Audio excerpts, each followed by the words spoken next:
Quan77, did y'all see GP didn't celebrate the DJ touchdown? I know he wanted to be a part of the action, but you can't pout all the time. I actually didn't see that. I didn't see it either. People have been talking about Pickens' body language from yesterday. Yeah, I didn't. But I haven't seen any of it. Yeah, I ain't seen any of it, man. I don't care if he's frustrated. I've never seen him be a cancer in any way, shape, or form to any of his teammates. Everybody that I've communicated with, heck, even Deontay Johnson has communicated glowingly about, GP. I told you, man, I don't hate passion. I love passion. And when you channel it the right way, I think it could be a weapon. I know for Pickens, he's one of them guys that everybody is looking at because he's very demonstrative at times. But as we've talked about it, was it a couple weeks ago with his passion? Talk about it today as well, man. I'm not tripping on it, man. It has not looked like an issue to me, and I don't think it will become an issue. I understand, though, as outsider looking in at times, it's like, oh, there's got to be something off right there, right? What's this about? But, he wants to be the best. When you want to be the best, you're pissed off whenever you're not being the best. It's that simple, man. Whether it was him pissed off because he thought he should have had his touchdown already in the game, but a little lapse in judgment, right? Didn't get the foot down. Or was it maybe he's frustrated that, man, I ain't run the route that I wanted to run. I thought I could get open. Or, man, he ain't see me on this one.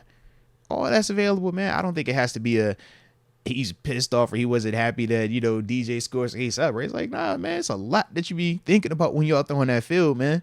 It's a lot to be going in your mind, man. Well, we can give him credit for, and my dad wanted me to make it a point, not only in yesterday's stream, but also for today, that Pickens is still doing stuff in the run game, though. No, facts. The blocking throwing is the there. Blocks. Seriously, bro. Shout out to Papa Deke as well, man. Shout out, man. But that's for a fact, man. I love when I see him, and I love when I'm seeing Deontay as well, man. Both of them dudes giving great effort on the perimeter, and that's how you get these second-level explosive runs. O-line got to give you the first part. You need your running back to make that one guy miss. Especially on those outside runs. Yeah. But then after that, your receivers, they got to be blocking on the perimeter, man. And GP definitely does that. Bro, did you see when he hit Edmonds? Yeah, on the Jalen Warren sweep. Yeah.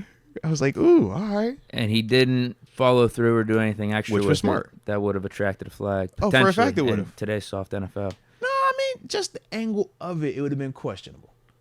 Just the angle of it. But he was smart by not trying to kill him. Sometimes you got to do that little bit right there, and it lets you get away with a hit this kind of on the line. AJ Martinez, sabotage 14 himself. Of course, too much immaturity. Just a young player, man, and this is what we say. I didn't see any of that. I guess, they showed a replay of Pickens not being happy or something. So you could take that part from that statement. I looked at it more so as immaturity being in the sense of just the skill development, toe tap. Oh, yeah, you got to. That's the reason why I say that's immaturity is because you let your guard down for a second. We all know Pickens makes that catch, toe tap 9 times out of 10. Realistically, 10 times out of 10. Yeah. But the lapse in judgment, that's what I look at as immaturity. That's the part where I say to him, like, yo, we know you're talented. We know it's going to be times where you're high and you're low because of, engagement, participation, and just overall targets. We get that, and I love that about you. But you can't allow it to dictate the little details in your game, because that is what separates you from being just a good player to a great player, or an okay player to a good player. Okay players, they don't get that toe tapping all the time.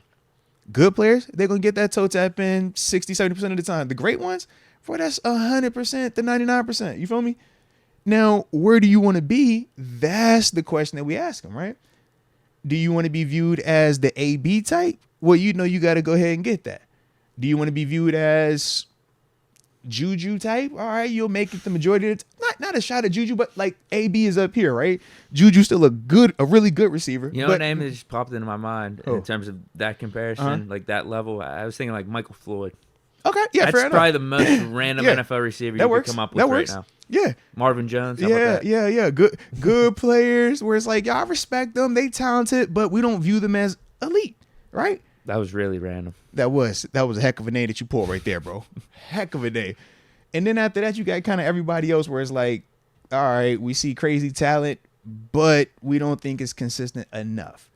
And that's the part where for GP, he has to decide that. We can, hope it and want it. He can hope it and want it, but he has to ultimately go out there and execute it.